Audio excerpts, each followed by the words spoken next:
O choque cultural, lição 15. Nós estamos na página 45, o choque cultural. E antes de entrar na lição, vamos entrar na Bíblia, tá bom? Vamos para 1 Coríntios capítulo 9.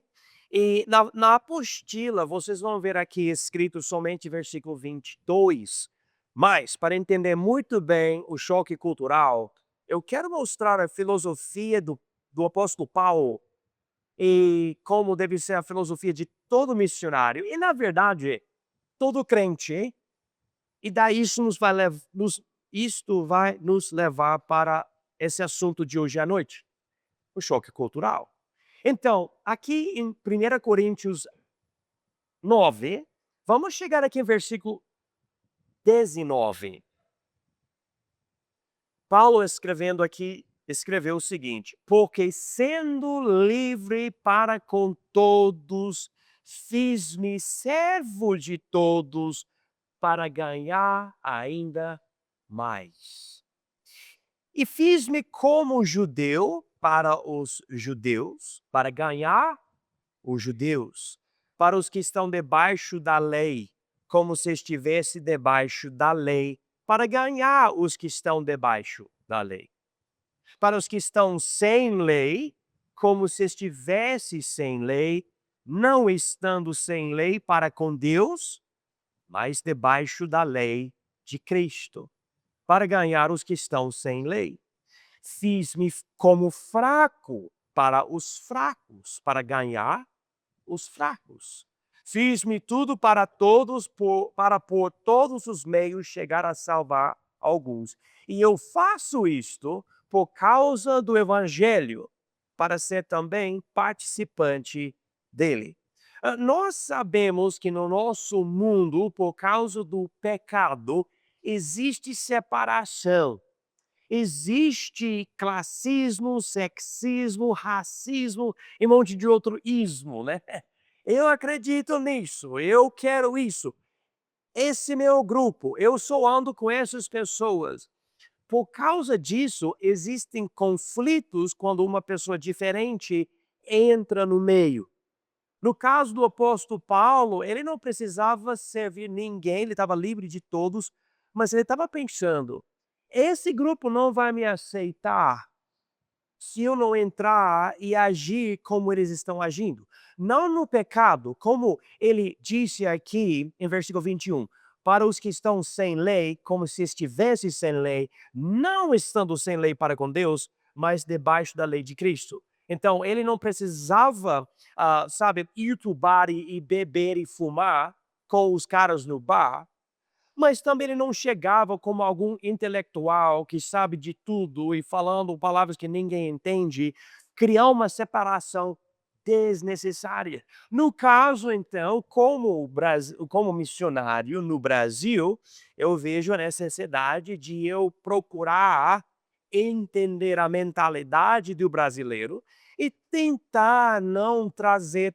algo da minha cultura ou até do meu modo de pensar que vai impedir o evangelho. Vocês estão me entendendo? Eu não posso tirar da minha identidade quem eu sou. Eu sou americano.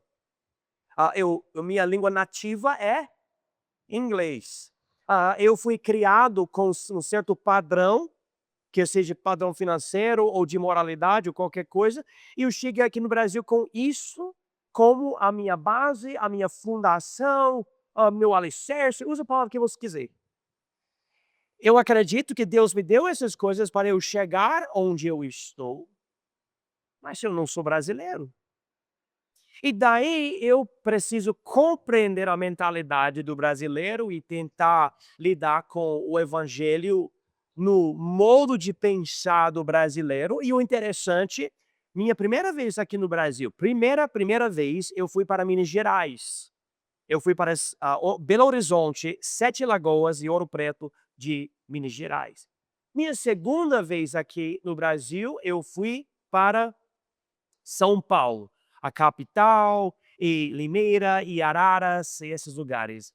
Minha terceira vez aqui no Brasil, eu fui para São Paulo, ficar lá em São Paulo, e Daí nós viemos para Rondônia. Eu passei um mês em Itapuã do Oeste, fala de um lugar diferente, e depois para Ouro Preto do Oeste. E é interessante, o povo de Minas Gerais fala de um certo jeito e pensa de um certo jeito. O povo de São Paulo, a mesma coisa, diferente. Chegando aqui em Rondônia, até entre Itapuã e Ouro Preto, é um povo diferente, né. Então o que o cristão deve fazer? Especialmente o missionário, se eu quiser transmitir a verdade do evangelho para alguém, então a pessoa precisa eu preciso comunicar o evangelho de uma forma inteligível para aquele povo, com a minha vida, com o que eu falo. Uma coisa eu procuro fazer é melhorar o meu português. Eu gosto de ouvir o seguinte: "Pastor, o seu português é muito claro. Eu entendo muito bem o seu português". Isso me anima, porque se eu falar algo que ninguém entende, daí eu não estou conseguindo fazer o que eu gostaria de fazer, né. Se eu só fizer tudo de jeito americano, tudo. Eu não aceito comida brasileira, eu não aceito roupa brasileira, eu não aceito casa brasileira. Vocês acham que o brasileiro vai querer conversar muito comigo? Eu acho que não. Porque ele não gosta da gente. Ele acha o jeito dele é sempre superior. Então, bom, eu tenho esse fardo sobre mim como missionário, mas tem outro problema, e é o choque cultural. É quando você entra na cultura do outro e você espera algo ser de um certo jeito e não é. E coisas não fazem sentido. E tudo que era familiar, normal para você, agora não é. Eu me lembro, por exemplo, eu estava na aula de português em São Paulo, aprendendo português com ótimos professores lá. E daí você entra na vida real. O português na escola e português da rua são 2 coisas diferentes.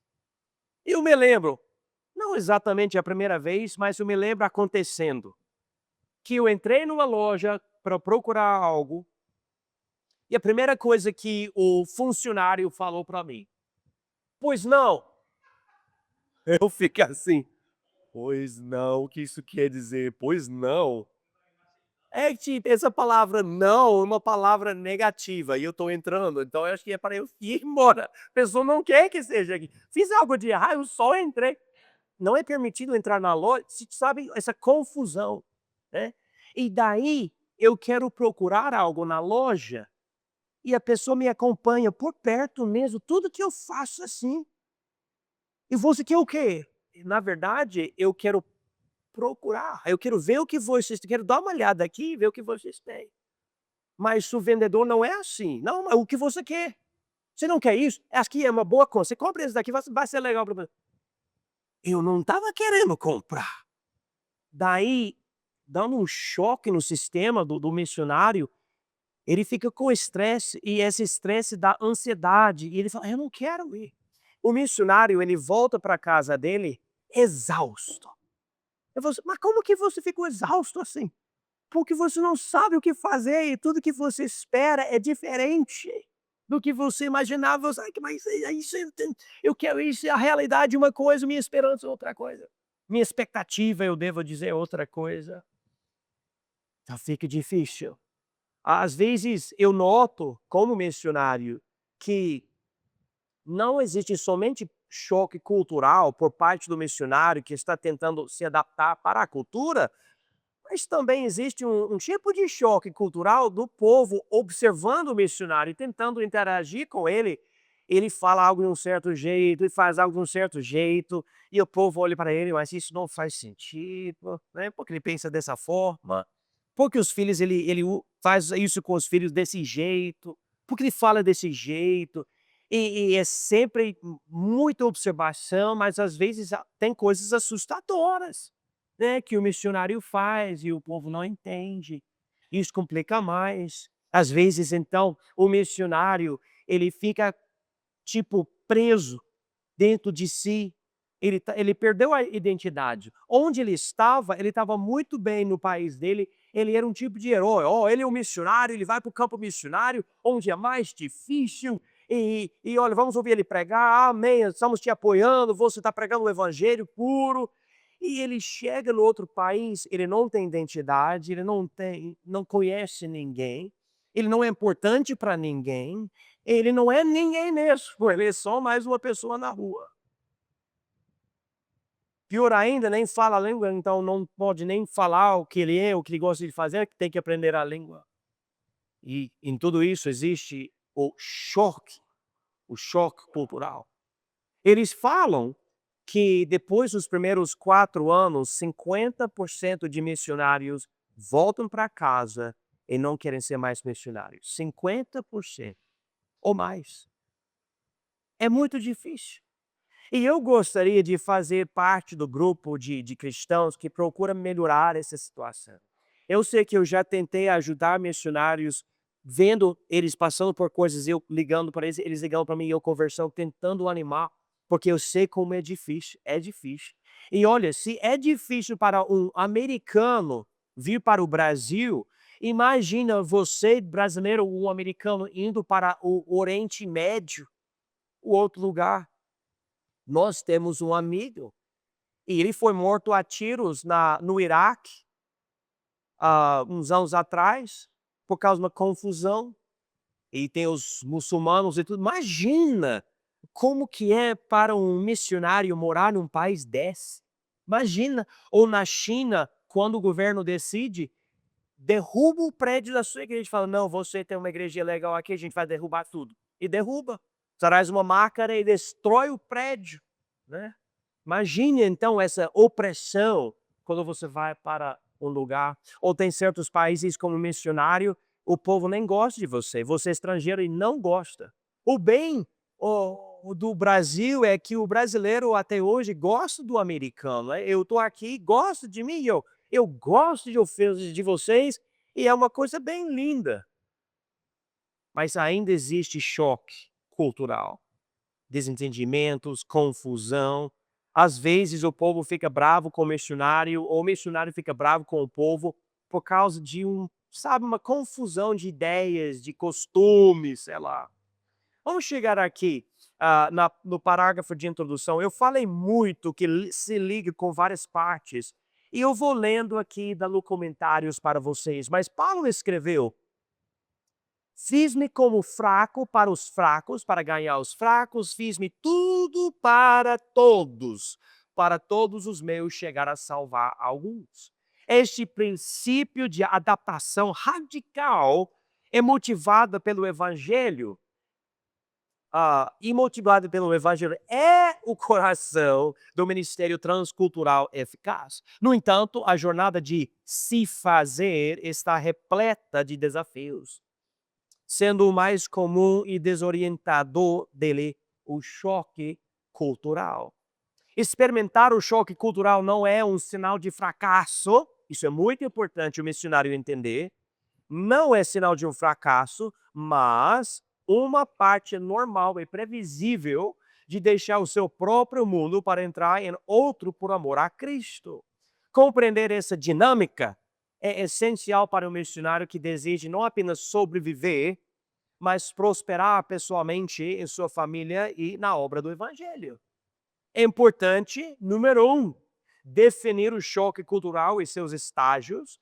Número dois, explorar as causas. E número três, fornecer estratégias bíblicas para prevenção e alívio, a fim de equipar o missionário e perseverar com humildade, sabedoria e graça. Eu admito para vocês, uma das coisas que me ajuda bastante continuar no Brasil é a natureza amigável do brasileiro. Tipo, eu me sinto em casa no Brasil com o brasileiro. Eu sei que eu sou diferente, eu sei. Eu sei que eu tenho um modo de pensar e tudo. Minha criação foi diferente. Mas eu não me sinto, tipo, aquele negócio de eu acho que todo mundo tá olhando pra mim meio assim: "Quem é esse cara?", né. Acontece, sim, acontece, né. Aí eu sei que às vezes as pessoas vocês falam que você é de certa igreja, eles falam: "Ah, você é da igreja do americano, você é da igreja do careca, né, do gringo", né. Então as pessoas já têm uma ideia. E por um tempo as pessoas falavam sobre a nossa igreja: "Ah, é a igreja dos ricos", né, a igreja dos ricos, né. Mas tá bom, tem esse negócio, né. Eu acho que não fala mais isso, com o nosso prédio atual, acho que ninguém vai falar isso, mas for no outro prédio maior talvez, né. Mas essas coisas e você sabe que as pessoas estão olhando para você de um certo jeito, mas falando bem sincero, a natureza amigável do brasileiro facilita muito a obra missionária aqui. Agora, o que é choque cultural? Vamos ver essa definição aqui. Em sua essência, o choque cultural é a ansiedade e o estresse que resultam da perda de todos os seus sinais e símbolos familiares de interação social. Agora, vocês podem notar duas palavras aqui: ansiedade e estresse. Eu li uma missionária escrevendo sobre essas duas palavras, enfatizando estresse e o que está por fora de você, que causa a ansiedade dentro de você. Mas de qualquer forma, você sofre. Por quê? Diz aqui, porque tudo que você conhecia é diferente. Por exemplo, eu estou aqui em Rondônia, eu estou querendo ir daqui para, sei lá, um restaurante, e eu não entendo a placa, vamos dizer, porque eu não falo português. Agora eu falo, mas não falava. Então é diferente, e pode ser um jeito diferente, palavra diferente, seja o que for. Em São Paulo, muitas vezes não tinha nem placa. Se eu não me engano, no Rio de Janeiro não tem placa mesmo das ruas, você fica perdido mesmo, né. Eu fico meio perguntando, eu acho que é Rio, alguém me disse que é um lugar, talvez seja Rio mesmo. Eu fico perguntando: como antes do GPS o brasileiro conseguia de um lado para outro da cidade sem não ter nem placa, nem placa. É, muito difícil, muito difícil. Se eu não me engano, a gente não tinha o livro de mapas da cidade? Oi? É o livro grosso mesmo de mapas só da cidade de São Paulo, né. E eu me lembro, como a gente sofria em São Paulo. Você está dirigindo e você precisa virar para a direita, só que tem 3 direitas. E se você errar, você não perde 2 minutos, você perde 45 minutos por causa do trânsito. Não tem como somente voltar. Aí, sabe o que eu preciso fazer hoje? Estou falando sobre os tempos lá em São Paulo. Eu preciso ir para o cartório. Que mais você vai fazer isso? Não, não vou fazer mais hoje. Eu vou para o cartório. Pronto, só isso. Por causa do trânsito e tudo que acontecendo, você vai lá no cartório, tenta resolver e volta para casa. Eu me lembro disso. Talvez haja um jeito melhor que algum brasileiro sabe, muito brasileiro sabe. Eu não sabia.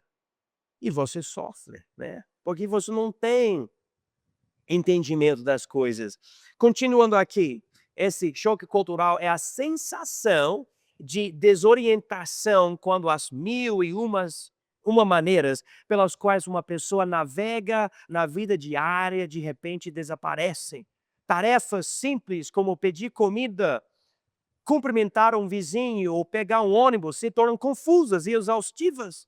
Não se trata apenas de sentir falta de comidas familiares, é um desafio profundo à sua identidade, fazendo com que você se sinta incompetente e dependente como, olha aqui, como uma criança, novamente, e é exatamente isso. Eu não sei de nada. Eu me lembro sofrendo, pessoa vendo para mim me fazer uma pergunta simples em frente do metrô, lá em São Paulo, e eu falei: "Eu não falo muito português", né, então, eu não sei falar. E no exato momento, uma criança de, não sei, 2, 3 anos, blá blá blá blá blá blá blá blá blá blá blá blá blá, falei: "Oh!" Sofrendo por causa disso.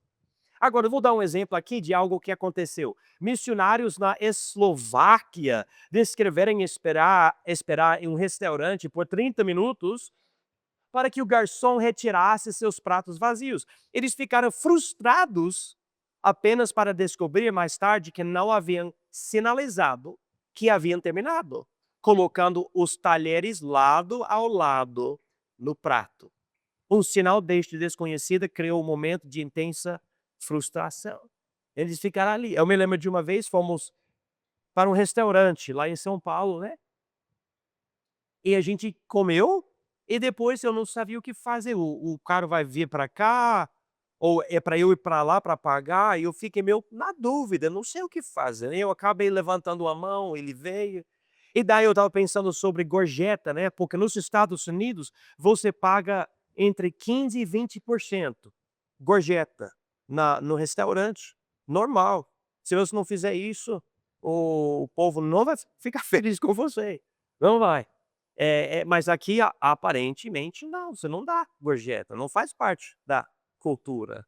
Então você tem que aprender essas coisas. Agora, eu gostaria de mostrar para vocês hoje à noite os estádios do choque cultural. Tem 4 partes e estão em forma, da letra U, tá? A letra U, vocês começam aqui, certo, crianças que estão aqui hoje à noite? U começa aqui, desce, tem uma curva, certo? E volta para cima, né?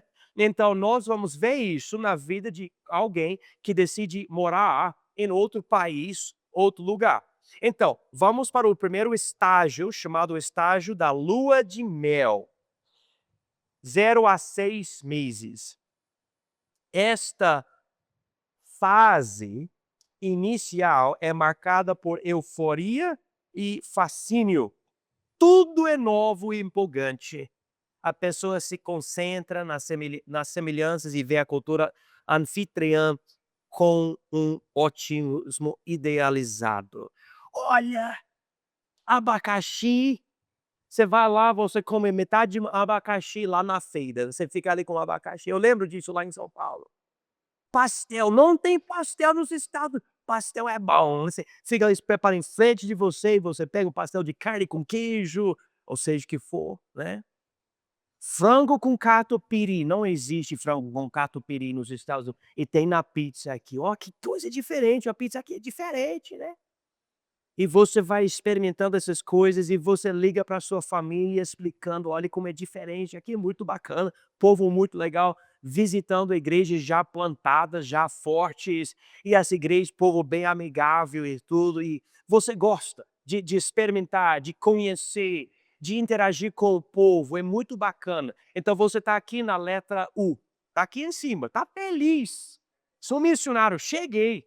Você passou anos no seu país de origem procurando apoio financeiro, então você chegou, levou tempo, mas chegou, então você está aqui, você está procurando uma casa para morar, um carro para dirigir, e você está vendo como a pia na casa brasileira é diferente. O vaso, você tem descarga de forma diferente. O chaveiro tem 220 fios de 220 no chuveiro. Que loucura! Você tem que ligar para os pais. Olha aqui, filmando aqui, olha aqui, tem fio. E o americano: "Mas você vai morrer, alguém você vai morrer". Não, mas todo mundo faz isso. E você tá lá, que legal, que coisa interessante, né. Uma eufória, ou euforia, né, eu acho que é a pronúncia certa. Agora, isso leva para o estágio da frustração e crise. Os próximos 6 meses ou mais, depende, né. A novidade passa. Pequenas diferenças culturais tornam-se grandes irritantes.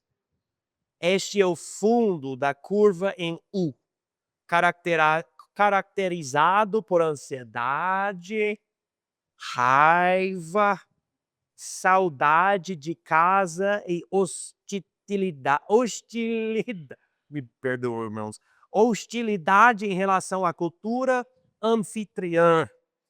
É nesta fase que a maioria dos missionários que deixam o campo desiste. "Não, eu não aguento mais isso não", né. Por exemplo, o chuveiro brasileiro é legal, na hora que você liga tem água quente, mas também muitas vezes o chuveiro brasileiro tem pouca pressão, é tipo, assim na sua cabeça.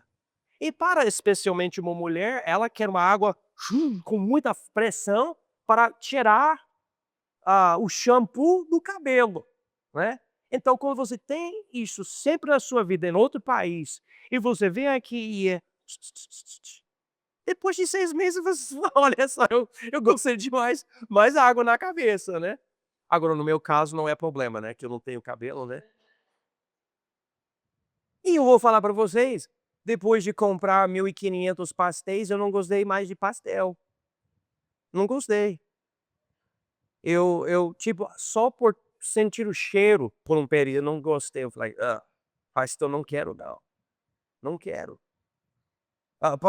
Para o missionário, ele tem uma outra variedade de comida e agora muito país tem as mesmas comidas todo dia.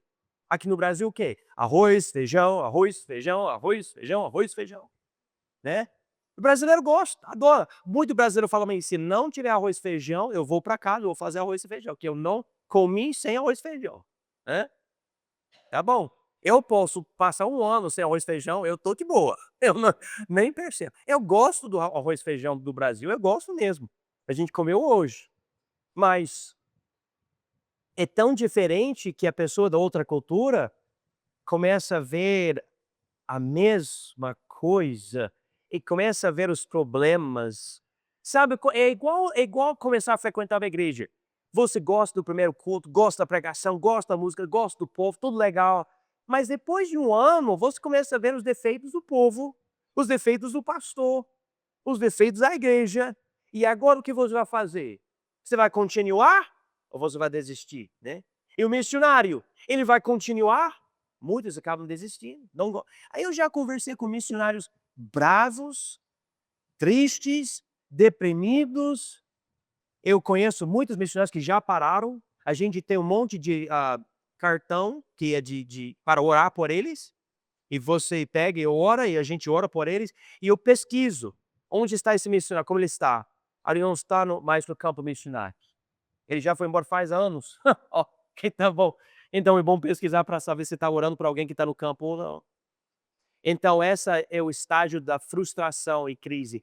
Terceira parte, ok? Então, agora tem um ano, ou 2 anos, ou mais no campo, e você está passando a curva e voltando.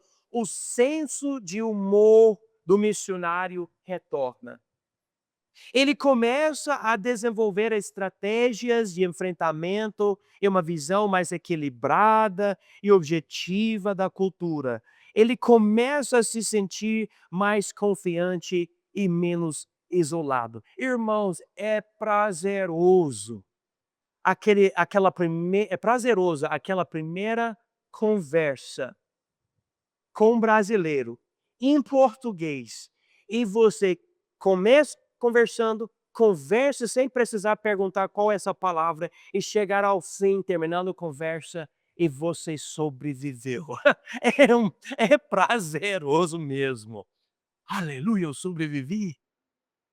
Irmãos, você tem que entender o estresse. Quando você precisa resolver várias coisas pelo telefone, pelo menos na época, né, que hoje é muito digital no WhatsApp, mas na época, tipo, para ligar pra alguém, eu não vou entender nada. E sabe uma coisa? Você não entende de nada. A pessoa fala mas você não entende. E você queria resolver, chegou, por exemplo, uma conta, era para ser R$ 50, é R$ 350. E você não precisa pagar, mas como que você vai explicar para o povo da empresa que você não precisa pagar porque é uma coisa errada? E você não tem nem o vocabulário. Estresse. Mas você chega a um certo ponto de saber o que falar, de navegar a cultura pela língua, de interagir com o povo, de pedir a ajuda de algum brasileiro ou outro missionário que já tem mais experiência para ajudar vocês. Nós passamos nossos primeiros 3 meses aqui no Brasil sem mesa e sem cadeiras. O único lugar confortável para sentar era a nossa cama, que não era cama, era só colchão no chão. A gente não tinha mais nada. Para comer, a gente tinha caixas de papelão cheias de livros e um pote plástico, a gente comia assim. E a gente ficava voltando para uma loja que a gente comprou uma mesa de madeira, eles não entregaram para nós. Acabamos ligando para o missionário, ele ligou para eles e ele falou: "Eu vou chamar a Procon para lidar com vocês se vocês não entregarem essa mesa". E logo depois a empresa entregou mesa para nós. Mas eu não sabia nada disso. Mesmo sabendo dessa empresa, desse negócio Procon, como que eu vou ligar e explicar a minha situação, né? Mas você chega num ponto, e agora eu posso olhar para trás para essas coisas e eu posso rir. Aconteceu mesmo. Não foi legal na época, mas hoje eu estou melhor. Então, você passa por esse período. Agora, o quarto estágio é o estágio de adaptação. Isso leva uns anos, mas o missionário se sente, como eu falei para vocês, em casa. Ele consegue navegar pela cultura com facilidade e desenvolveu relacionamentos profundos. Ele está funcionando eficazmente no novo ambiente, uma pessoa bicultural, que pode apreciar tanto sua cultura de origem quanto a anfitriã. Agora, vamos ver as causas fundamentais do choque cultural rapidinho aqui. A primeira é a lacuna da expectativa. Isso é muito importante, eu já enfatizei. A lacuna da expectativa. Esta é talvez a maior causa do choque cultural. É o abismo entre o que o missionário esperava que a vida no campo fosse e o que ela realmente é. Quando a realidade não atende às expectativas dele, a decepção e a frustração são o resultado inevitável. As Escrituras reconhecem essa dor. A Bíblia diz em Provérbios 3:12: a esperança adiada entristece o coração, mas o desejo cumprido é árvore de vida. Então, a esperança, essa é a ideia de ter uma expectativa e você quer algo, e você imagina que vai ser assim, mas daí você chega no Brasil ou qualquer outro lugar e você acaba descobrindo, não é. Isso dói, e desanima, e decepciona. O missionário pode ter esperado o seu gigante espiritual apenas para se encontrar espiritualmente seco, exausto. Ele esperava que o povo local fosse receptivo apenas para encontrá-lo indiferentes ou desconfiados. Flexibilidade e disposição para renunciar à nossa própria agenda são cruciais. E realmente, irmãos, quando você recebe o chamado de Deus para ser missionário, você lê histórias de missionários famosos como Hudson Taylor, Adoniram Judson e outras pessoas. E você vê como Deus usou imensamente essas pessoas, mudando até culturas. E as igrejas apoiadoras do seu país de origem estão te apoiando e te louvando, te encorajando. E você chega, por exemplo, chego aqui no Brasil assim, estou pronto.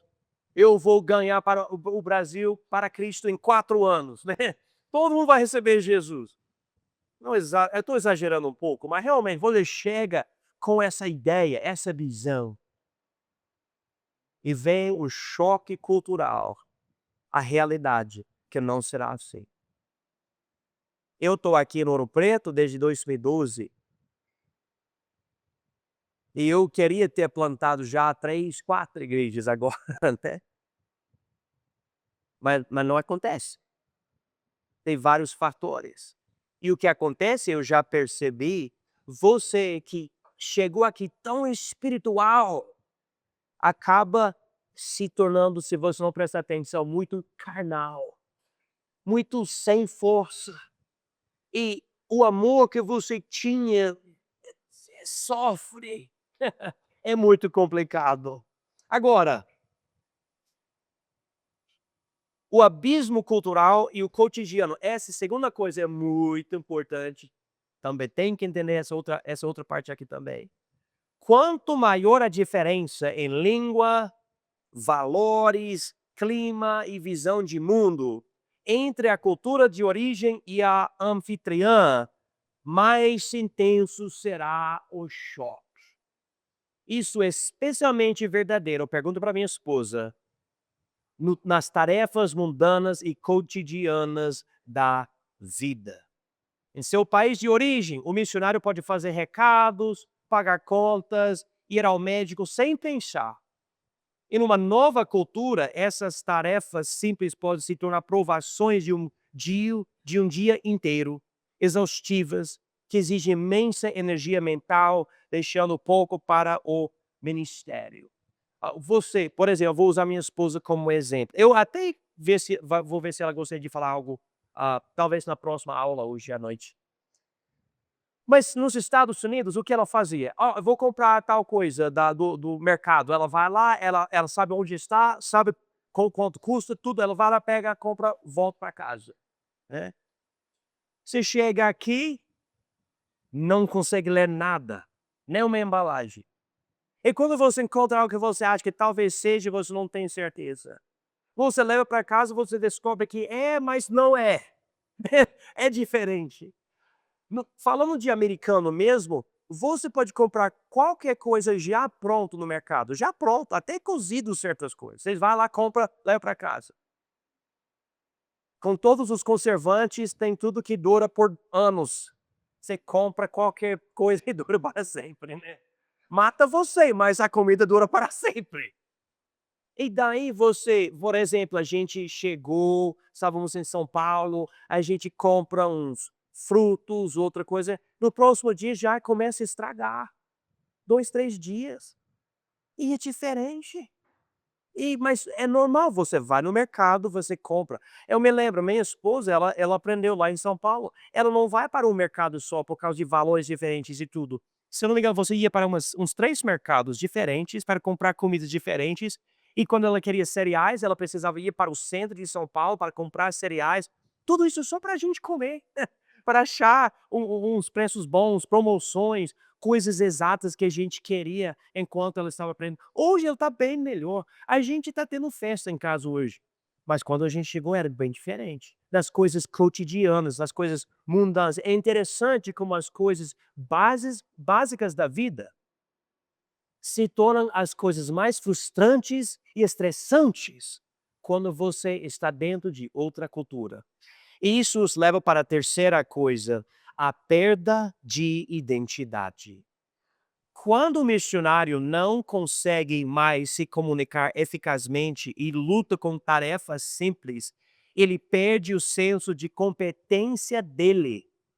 Ele pode ter sido um profissional respeitado em casa, mas no campo é analfabeto e dependente. Este ataque e a identidade dele é uma parte profunda e dolorosa do choque cultural. É aqui que o missionário deve se apegar à sua identidade suprema em Cristo. Paulo escreveu em Gálatas 2:20, preste atenção. Já estou crucificado com Cristo e vivo, não mais eu, mas Cristo vive em mim. E a vida que agora vivo na carne, vivo-a na fé do Filho de Deus, o qual me amou e se entregou a si mesmo por mim. Então eu me crucifiquei com Cristo. Eu falei, não, tá bom. Eu já morri com ele, porque ele é meu salvador. Mas agora, sabendo que eu estou morto, a minha identidade não é mais importante. Deixa eu tentar dar um exemplo para vocês. Falando da nossa família de novo, que é a nossa experiência, antes da gente chegar aqui no Brasil, minha esposa era uma enfermeira, ganhava muito bem nos Estados Unidos. Eu fui mestrado na teologia e missões. Eu ensinava numa faculdade de seminários. Nós 2 ajudávamos bastante na nossa igreja. Nós entendíamos a nossa cultura, a gente entendia, estava bem, estava com sucesso nas nossas vidas. Boa saúde, estava tudo legal.